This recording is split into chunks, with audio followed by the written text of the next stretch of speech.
यहाँ लिख लो, दोलन करने के लिए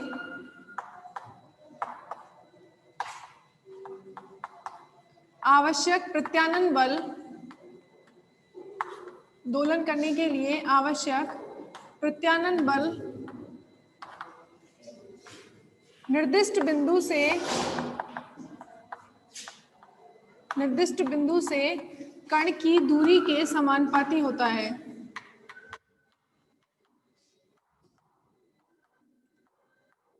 ठीक है, निर्दिष्ट बिंदु से कण की दूरी के समानुपाती होता है। तो प्रत्यानयन बल आप F लिख सकते हैं।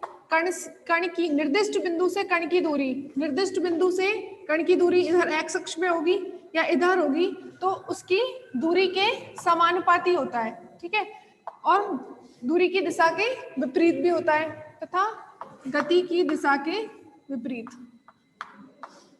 कण की गति की दिशा के विपरीत।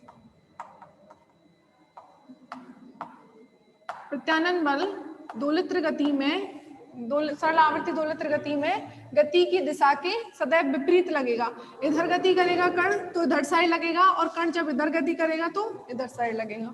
ठीक है, तो यहाँ पर F इज इक्वल टू आप प्रोपोर्शनलिटी कांस्टेंट हटा के माइनस KX लिख सकते हैं, और K को क्या बोलते हैं यहाँ पर, या इसकी सरल आवर्ती दोलित्र की कोणीय आवृत्ति लिख सकते हैं।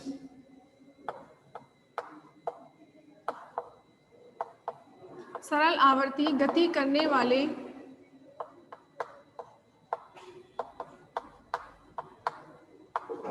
कण की कोणीय आवृत्ति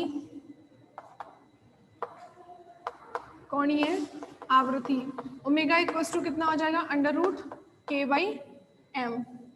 कण जिसका m क्या है यहाँ पर, m जो गति कर रहा है कण उसका द्रव्यमान है, तो ओमेगा इक्वल टू आ गया यहाँ पर √k/m। तो यहाँ से k इक्वल टू कितना आ जाएगा, यदि आप k इक्वल टू निकाला, दोनों साइड स्क्वायर करना पड़ेगा, तो ओमेगा स्क्वायर इक्वल टू कितना आएगा, k/m। Omega equal to √k/m है, तो ओमेगा स्क्वायर इक्वल टू कितना हो जाएगा, k/m, और k का वैल्यू कितना हो जाएगा, m ओमेगा स्क्वायर।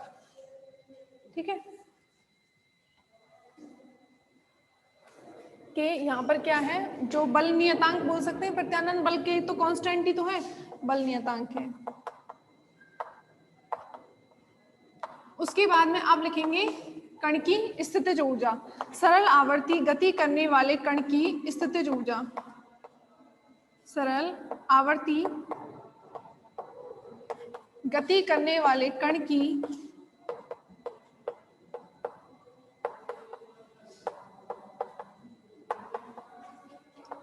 स्थितिज ऊर्जा।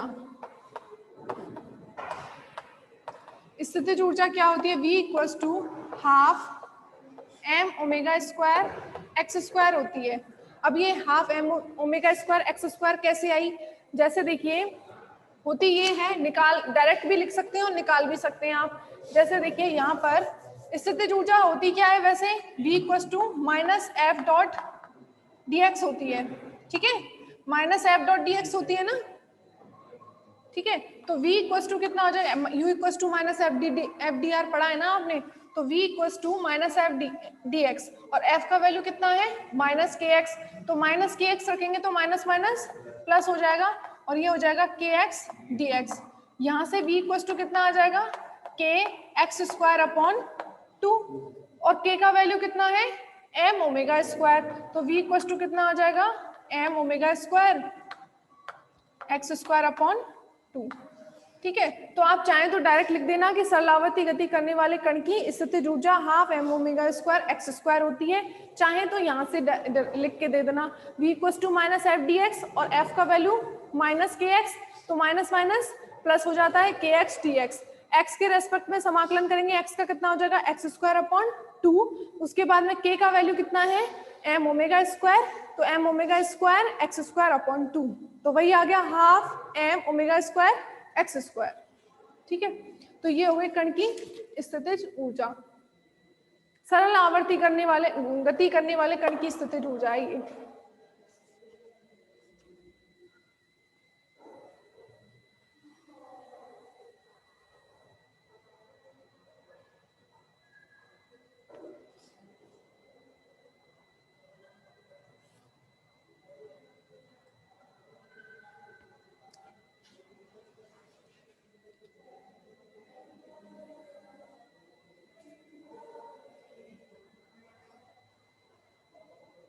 अब यहाँ पर देखो स्थितिज ऊर्जा जो है कण की वो समय पर निर्भर कर रही है क्या? सिर्फ स्थिति x पर निर्भर कर रही है। v किसका फलन है यहाँ पर? v फलन है v ऑफ x का। ठीक है, जब स्थितिज ऊर्जा आपका सिर्फ स्थिति का फलन है तो कण के संगत जो आप तरंग फलन लिखेंगे वो भी क्या होगा? साई x होगा। ठीक है, और साई x होगा तो संबंधित श्रोडिंगर तरंग समीकरण हम कौन से लिखेंगे? काल अनाश्रित श्रोडिंगर तरंग समीकरण। ठीक है, तो मिटा दूंगी।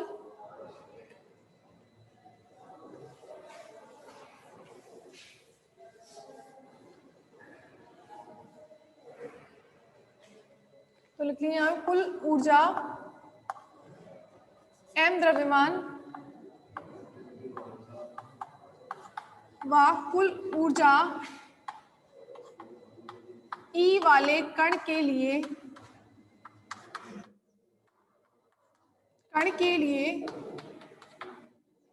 स्थितिज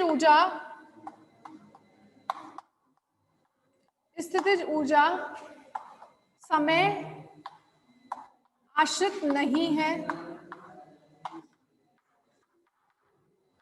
स्थितिज ऊर्जा समय आश्रित नहीं है, अतः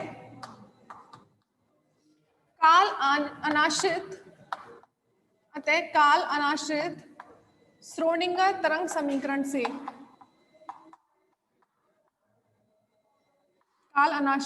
श्रोडिंगर तरंग समीकरण, तो श्रोडिंगर तरंग समीकरण काल अनाश्रित कौन सी होती है? Minus h0 square upon 2m d2 by dx square. अब यहाँ पर vx का मान 0 है या क्या है? vx का मान कितना है यहाँ पर? Half m omega square x square है। तो वैसे आप पहले समीकरण लिख लीजिए vx। अब यहाँ पर साई xt आएगा या साई x? क्योंकि आप काल अनाश्रित लिख रहे हैं, इसके सम्मत कण से सम्मत जो तरंग फलन होगा वो केवल समय पर ही निर्भर करे, वो स्थिति पर ही निर्भर करेगा, समय आश्रित नहीं है। ठीक है, इक्वल टू कण की कुल ऊर्जा है ई साई एक्स। ठीक है, इस तरीके से आप श्रोडिंगर समीकरण लिखेंगे। काल अनाश्रित क्यों बोल रहे हैं? क्योंकि यहाँ पर v जो है वो समय पर निर्भर नहीं है, केवल x का फलन है वो। ठीक है, तो x का फलन है यहाँ पर और इसीलिए vx लिखेंगे और साई एक्स टी भी क्या हो जाएगा? साई x। तो ये हो गई आपकी काल अनाश्रित श्रोडिंगर तरंग समीकरण। अब यहाँ पर vx का वैल्यू कितना है? Minus h0 square by 2m d2 by dx square. vx का वैल्यू कितना है? Half m omega square x square. ठीक है, half m omega square x square psi x equals to e psi x। ठीक है, अब देखो यहाँ पर, अब आप इसकी जगह पर हाफ के एक्स स्क्वायर भी लिख सकते हैं क्योंकि m ओमेगा स्क्वायर का मान कितना है? k है। ठीक है, तो कंफ्यूज मत होना कि m ओमेगा स्क्वायर कितने के बराबर है? k के। तो v इक्वल्स टू आप यहाँ पर कितना लिख सकते हैं? हाफ के एक्स स्क्वायर भी लिख सकते हैं। ठीक है, तो दोनों ही चीजें लिख सकते हैं आप।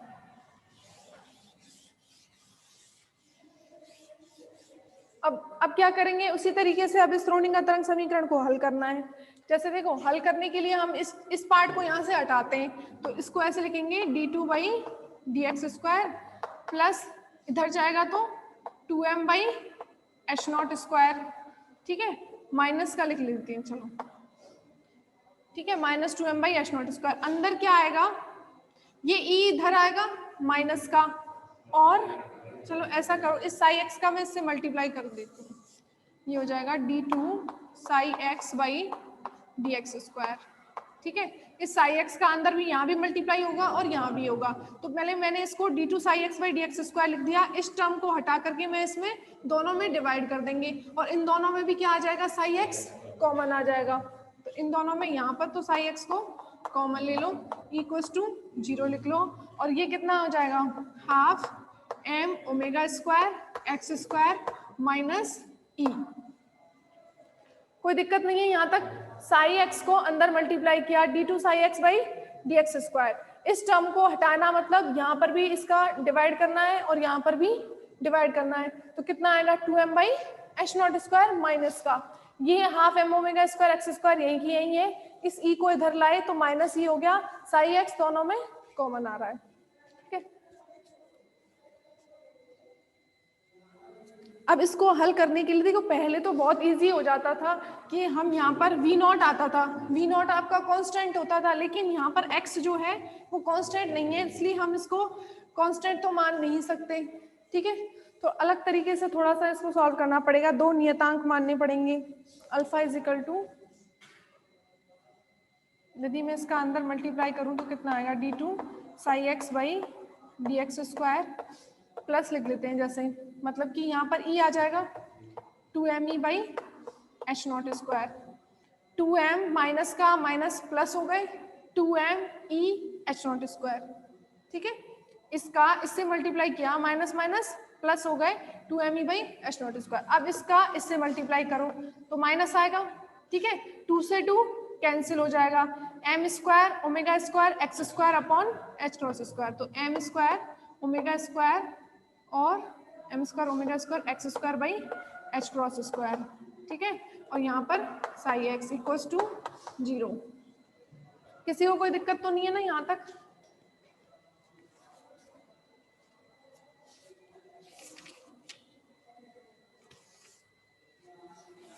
अब इसमें देखो 2m e by h naught square जो है इसकी जगह पर तो कांस्टेंट ले सकते हैं,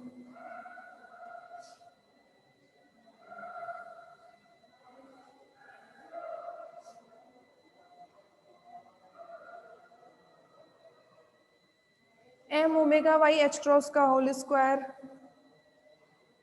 x square 2m e by h cross omega m omega by h cross,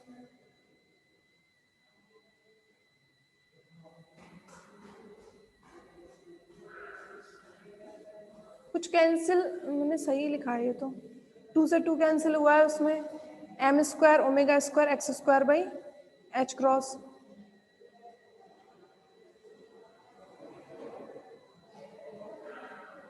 एक स्टेप और बढ़ाओ इसमें, d2 psi x by d x square, यहाँ पर आएगा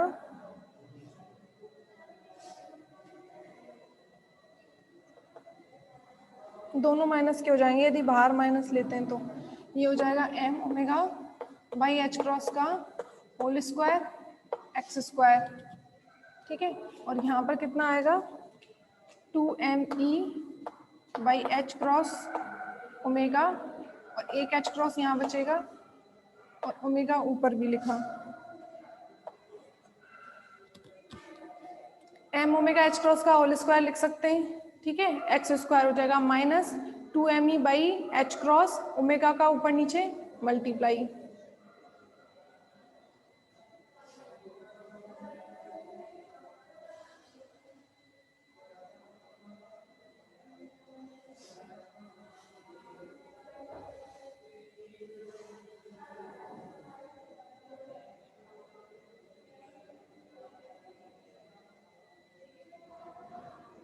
to e by h cross omega,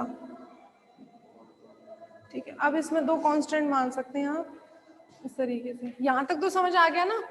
यहाँ श्रोडिंगर तरंग समीकरण लिखी है और Vx का मान रखा है, इतना ही मिटा रही हूँ अभी, है ना।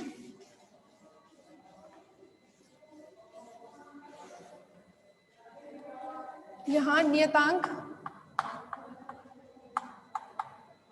अल्फा इक्वल्स टू मान लेते हैं m omega by h cross, ठीक है। एक लैम्डा नियतांक माना है, lambda equals to 2e by h cross omega, ठीक है। तो ये हो जाएगा यहाँ पर d2 psi x by d x square minus ये हो जाएगा कितना, अल्फा का स्क्वायर, अल्फा स्क्वायर कितना माना है, alpha square is equal to m omega h cross, तो alpha to the power 4 x square minus 2e by h cross omega, इसकी जगह पर रखेंगे लैम्डा और ये हो जाएगा m omega by h cross,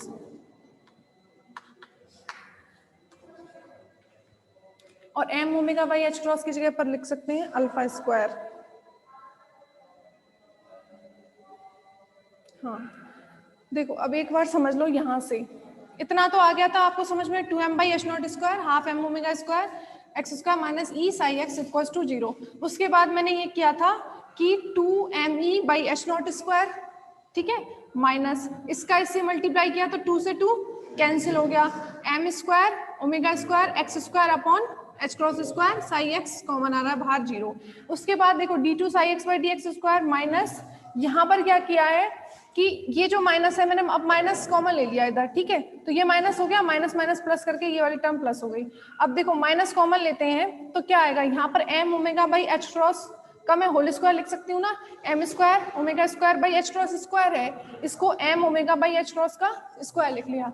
अब यहाँ पर कितना बचा, एक्स स्क्वायर माइनस ये जो है ना आपका 2me by h cross square, 2me by h cross square को एच क्रॉस और एच क्रॉस 2 बार लिख दिया और ओमेगा का ऊपर नीचे multiply, 2me by h cross square omega का ऊपर नीचे मल्टीप्लाई किया है।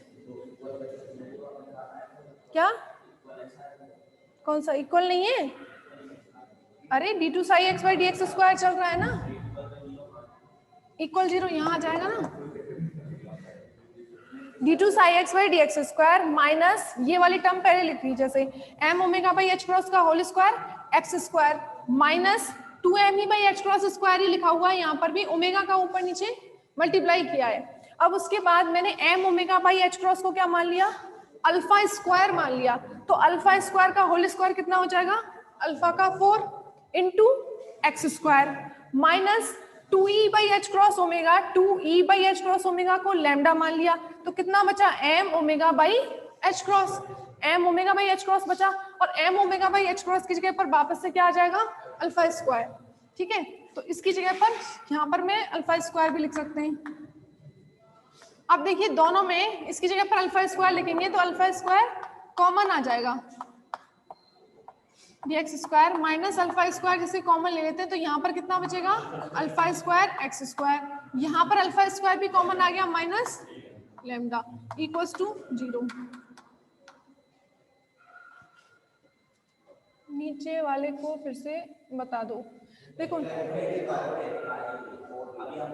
अब तो समझ आ गया होगा ना, कुछ नहीं है, एक बार अपने तरीके से आप करके देख लेना। ये दो कांस्टेंट, अब डिफिकल्टी क्यों आ रही है, पहले तो आप यहाँ पर कांस्टेंट होता था v नॉट, अब यहाँ पर x वेरिएबल है तो किसी भी तरीके से इसको हटाना है, लेकिन यहाँ तक भी नहीं हटाइए, फिर इसको क्या करेंगे अभी और चेंज करेंगे, y equals to alpha x मान लेंगे। यहाँ पर टाइम हो गया, कल बताएंगे, यहाँ से कल कंटिन्यू कर देंगे, यहाँ तक लिख लीजिए आप, कल मैं यहीं से बता दूंगी एक बार और, ठीक है, दोबारा बता देंगे इसको।